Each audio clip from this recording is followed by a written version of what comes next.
Mga master, okay lang bang? Huwag niyong skip ang mga ads sa aking mga video kung okay lang mga master. Salamat sa solid na suporta po. Yon, what's up mga masters? Nandito na naman tayo sa panibagong araw, panibagong kabanata na naman ang pagsasama-samahan natin ngayon guys.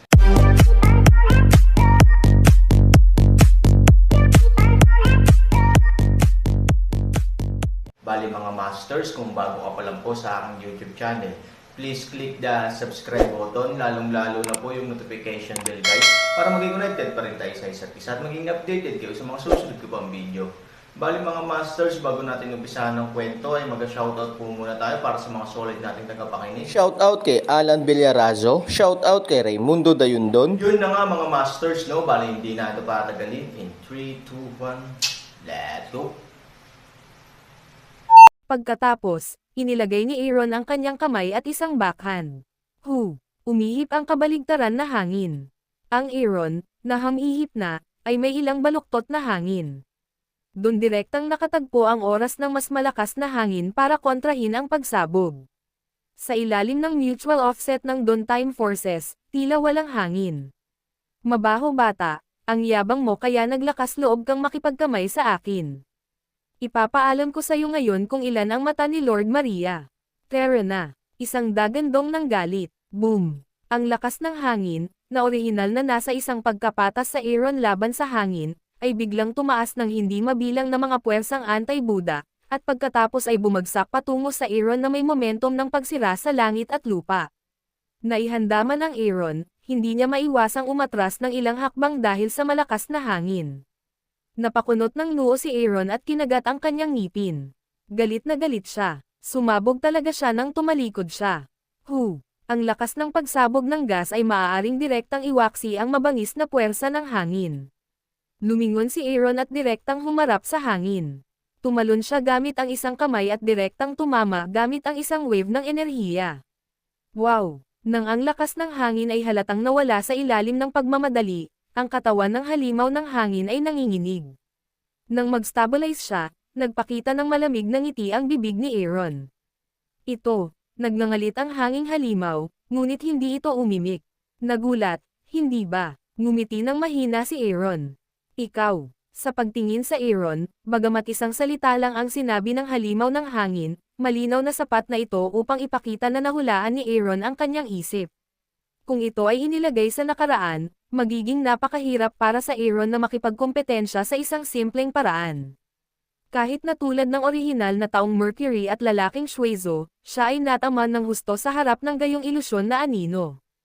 Pero ngayon iba na. Ang kahangahangang aura na dala ng ikapitong espiritong unggoy ay nagpaparamdam kay Aaron na siya ay puno ng walang katapusang kapangyarihan. Ang pinakamahalagang bagay ay napagkatapos ng kombinasyon ng Jade Chi, ang enerhiya sa katawan ni Aaron ay malamang na nagkakaisa, at ang kapangyarihang nilalaman ay nagiging mas malakas. Isa itong live, makatutuhanang bersyon ng 1+1 ay mas malaki sa 2. Rampant na bata, mapangahas ka lang. Sa isang dagandong, halos kasabay nito, ang hindi mabilang na mga haligi ng tubig ay biglang lumitaw sa lupa. Ang haligi ng tubig ay tumaas sa langit, at pagkatapos ay lahat ay yumuko. Tulad ng hindi mabilang na nakatayong mga ahas, iniyuko nila ang kanilang mga ulo at sumugod sa Aaron. Ikaw na halimaw ng tubig. Malamig na ngumiti si Aaron, puno ng paghamak. Nang makita ang tulong ng halimaw ng tubig, sinamantala din ng halimaw ng hangin ang pagkakataon at biglang pinalawak muli ang lakas ng hangin, upang ang Aaron ay hindi makapaglaan ng oras upang harapin ang halimaw sa tubig. Ang kanyang layunin ay nakamit sa isang iglap. Hindi niya maiwasang tumingin kay Aaron ng may pang-aasar at panunuya. Ngayon, tingnan mo kung ano ang dapat mong gawin. Natural na alam ng Aaron ang ideya ng Wind Monster. Ang buong tao ay hindi nataranta. Habang hawak pa rin ang isang pagkapatas o kahit na pinipigilan ang halimaw ng hangin, itinaas niya ang kanyang paa at mabangis na tumapak sa lupa. Bigyan mo ako ng simula. Isang magaan na inumin. Boom! May malakas na ingay sa lupa sa harap ng iyong mga paa, at ang mga nakapalibot na lugar ay direktang itinaas ng lakas ng impact ng lupa, at direktang nakasalubong ang isang grupo ng mga baliw na ahas ng tubig. Bang! Snap! Nang pumutok ang lupa, iyon din ang araw na nabasag ang ahas ng tubig.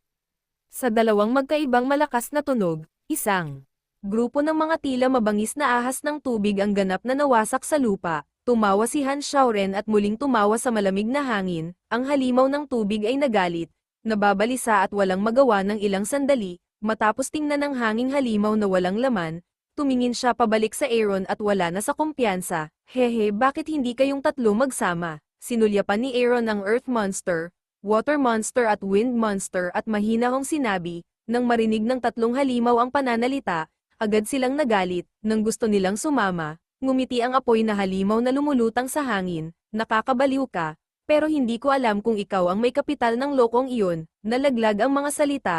Biglang namula ang hangin, ngumiti si Aaron. Kung tutuusin, ikaw ang pinaka hindi kwalipikadong magsalita. Nasa kalagitnaan din ng pag-uusap si Aaron, at bahagyang nakataas ang kanang kamay. Mga master, okay lang bang? Huwag niyong skip ang mga ads sa aking mga video kung okay lang mga master. Salamat sa solid na suporta po. Nang marinig ang mga salita ni Aaron, halatang galit na galit ang apoy na halimaw.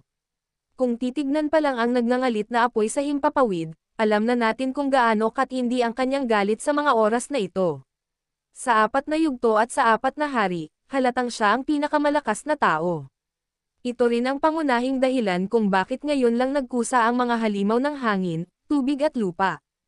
Ang pinakamalaki ay natural na dapat ang huli.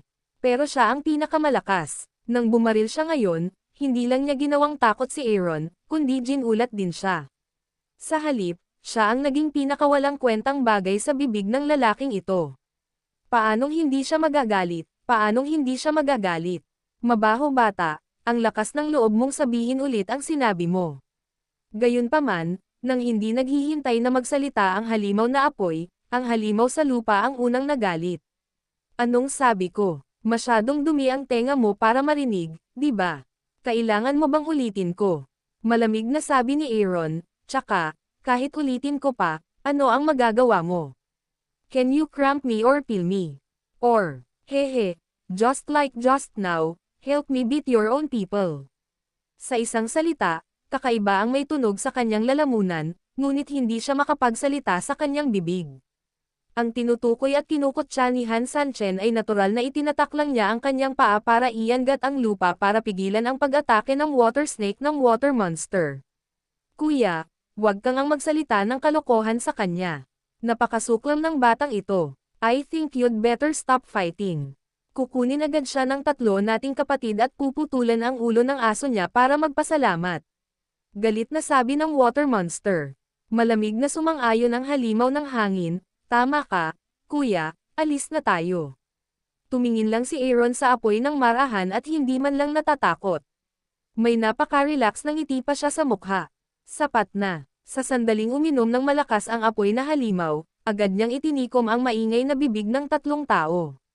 Bigla siyang tumawa pabalik sa galit, tumingin kay Aaron at sinabing, matalas ang ngipin ng batang ito at matalas ang bibig. Kahit pagsamahin ninyong 3 ang batang ito, hindi maiiwasang hindi niya ito tanggapin. So, in that case, plus hindi naman siya masyadong minamaliit, I'll end up personally and let him know how his face crackles. Naisip din ng 3 halimaw na medyo makatwiran ang pananalitang ito. Nagkatinginan sila at tumanggo. Maalalahanin si kuya. 7 pulgada ang kailangan para tamaan ng ahas at mukha para makatama ng tao. Napakatigas ng bibig ng bata na talagang itinapat niya ang palad sa mukha. Nakaka-relax at magpapasaya sa mga tao. Haha, tama, tama. Karapat-dapat si kuya na maging kuya. Natural, mas maingat siyang mag-isip kaysa sa akin. Kuya, wag kang maawa mamaya. Talunin siya at bugbugin siya ng malakas para sa akin. Sinabi ng 3 halimaw na masyado silang nasa sabik na ipagtanggol ang Buddha. Sa oras na ito, hinailan nila ang kanilang malaking bibig sa mukha ni Aaron. Papapa, sumabog ang palakpakan. Ngumiti si Hansani at ipinalakpak ang kanyang mga kamay. Nang makitang ganito ang Aaron, nagkatinginan ang 3 halimaw at hindi nasisiyahang tumingin kay Aaron, mabaho bata, tanga ka. Anong ginagawa mo dito? Anong problema? Hindi ka na ba makapaghintay na mamatay? Hindi. Umiling si Aaron. Sa tingin ko lang tama ka. Nakaka-refresh talaga ang sunod-sunod na sampal sa mukha ng ilang tao. Dagdag pa rito, ang ganda ng performance ng 3 Heavenly Kings. Alam mo bang may 4 na Heavenly King sa hometown ko? Kumakanta, sumasayaw at umaarte. Naisip ko, they really deserve it, but compared with the 4 of them, bigla kong naramdaman na hindi nila deserve ang title ng Heavenly King. Pagkatapos nito, itinuon ni Aaron ang kanyang mga mata sa apoy na halimaw. Kitang-kita ang ibig niyang sabihin sa isang tingin. Nang makita ito, muling nagalit ang 3 halimaw. Pinagalitan nila ang kanilang panganay na kapatid at pinagbiruan sila. Isang grupo ng mga tao ang gustong direktang durugan ang maput na lalaking ito na may makakapal na kamay. Ngunit ang apoy na halimaw ay tumingin muli sa Aaron, at ang ilan ay hindi naniniwala sa kasamaan. Mabahong bata, baliw ka talaga. Mukhang sapat na talaga ang iyong pagkakahawak. Siguro hindi ako sigurado sa 3 mong kapatid, pero hindi ako sigurado sa iyo. Ngumiti si Aaron, pasensya na, meron talaga. Mukhang hindi ka talaga iiyak kapag hindi mo nakita ang kabaong. Aba, huwag kang magsalita ng kalokohan at tingnan mo ang totoo. Ang mga salita ay nahulog at sumabog. Sa isang iglap, kumalat ang apoy sa buong kalangitan, halos direktang nasusunog ang kalahati ng kalangitan na pula. Sabay-sabay ding ibinaba ni Han Sanchen ang kanyang kanang kamay, at ang kanyang kamay ay kasing pula ng isang soldering iron. Nagkatinginan ang dalawang puwersa at biglang nag-hedge sa susunod na segundo. Storytelling channel sa YouTube. Ang apoy ay nagtitipon sa buong kalangitan, tulad ng apoy na namumuo sa isang halimaw na may malaking bibig. Kinokolekta ng apoy ang kapangyarihan sa iyong kamay, tulad ng isang dragon na apoy na paikot-ikot at biglang umatake. Ang dalawang apoy, ang isang malakas at ang isa ay dalisay, bigla at ganap na magkaharap sa ilalim ng kanilang nakakabaliw na pagbilis. Boom! Sa isang mahinang tunog, ang apoy ay sumiklab sa kalangitan. Nang magbanggaan ang dalawang puwersa, para itong pagsabog ng bulkan, nabamyubula ng daan-daang metro ang taas. Namumula ang langit. Sa apoy, ang mga mata ni Han Sanchen ay matalas, ang kanyang mga ngipin ay bahagyang nakagat, at ang kanyang kanang kamay ay tahimik na nasusunog, na nagtutulak ng apoy sa kalangitan. Ang kambal na dragon ay naging isa at sumugod pasulong. Ang anino ng apoy ay parang demonyo din sa apoy. Ito ay tiyak na ganap na lalamunan ang Aaron. Mabahong bata, makipagkompetensya ka sa akin.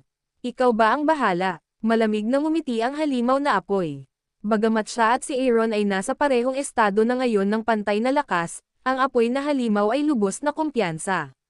Hindi ba comparable yun? Nanalo ka. Aaron disdained at sinabi, hehe, ang nagtitiyaga hanggang sa huli ay siya ang nanalo. Tingnan mo ang apoy sa likod ko, at ikaw, hehe, pero sa kamay mo, paano mo ako makakalaban? Malamig na umungol ang halimaw na apoy. Ito ay isang malaking apoy. Ngumiti ng mahina si Aaron, pero ano? May maipapaliwanag ba ito? Hindi ba sinabi sa iyo ng iyong Panginoon na may mga bagay na hindi gaano, ngunit kakanyahan? Paano makakagawa siyo ng mga numero? Bumagsak ang mga salita, biglang ginalaw ni Aaron ang kanyang kamay, at pagkatapos ay isang malakas na puwersa ang agad na nagpasunog ng kanyang kanang kamay ng mas mabangis. Isang maliit na kasanayan. Ang halimaw ng apoy ay hinamak na uminom, at ang apoy ay sumabog sa hangin, pumunta sa impyerno. Boom! Ang hangin ay sumabog sa mataas na temperatura, at ang lahat ng nagniningas na apoy ay naging isang mahabang dragon at mabilis na sumugod sa Aaron. Ang malaking puwersa ng epekto ay direktang nagpa-atres sa Aaron. Pagkatapos ng ilang segundong pagsasaayos, at tubiling itinigil ni Aaron ang kanyang katawan, ngunit nang tumingin siya sa paligid, laking gulat niya nang makitang umatras na siya ng daan-daang metro. Ang lakas talaga ng lalaking ito, at talagang karapat-dapat siyang maging lalaki sa Sun Lake. Nang makita ang tugon ni Aaron, ang halimaw ng apoy ay agad na sumimangot, mga anak, ngayon, dapat mong malaman kung sino ang tunay na hari at kung sino si Lolo. Sa pagitan ng mga salita, bahagyang nadagdagan ng apoy na halimaw ang kapangyarihan nito. Para sa kanya, tama lang ang puwersang ito. Maaari nitong ganap na bumagsak ang Aaron nang hindi agad napatay ang bata. Siya ay hindi mabait, at ang pagpapanatili sa taong ito ay isang magandang lansihin lamang. Walang magawang umiling si Aaron, tila tapos na ang labanan. Hahaha, binata. Mahirap bang kilalanin ang katotohanan? Ang pagtitiwala ay isang magandang bagay, ngunit hindi ito kasing simple ng pagtatago ng iyong mga mata at pagnanakaw ng iyong mga tainga. Sa sandaling bumaba ang boses, Ang iba pang tatlong halimaw ay tumawa sa lugar. Gaya ng inaasahan nila, mabilis at masaya ang naging dula. Ngumiti ng mapait si Aaron. Ano bang problema mo, bata? Binigyan kita ng maraming mukha. Alam mo ba kung gaano kalakas ang nagamit ko ngayon? Ngumiti si Aaron, hindi talaga alam ni Lolo. Kung gusto ng apo mo na sabihin kay Lolo, walang pakialam si Lolo. Hehe, simple lang, 50% strength. Ang mga kalakal ay sabik na magyabang. Natural, hindi nila pinansin ang mga salita ni Aaron. Matapos hipan, nalaman nilang sinamantala sila. Agad nilang tinitigan si Aaron na galit. Nagalit, you guy. Aaron through his mouth, well, apo, ang galing mo. Sa kasamaang palad, apo, sinabihan ka ni Lolo na mali ang mandaya, at mas mali, para lokohin ang lolo mo. 50% power. Do you really think you can boast without making a draft? I know you have spare power. Totoo naman, pero kung iiwan mo ang 50%, it's bullshit. Sabik kang sabihin kung gaano kalakas ang nail arrow mo, at sinasamantala ko ito. Dahil din sa sabik kang magyabang, kaya ang iyong 50% na kapangyarihan ay maraming tubig. As far as I'm concerned, you should have used at least 85% of your force.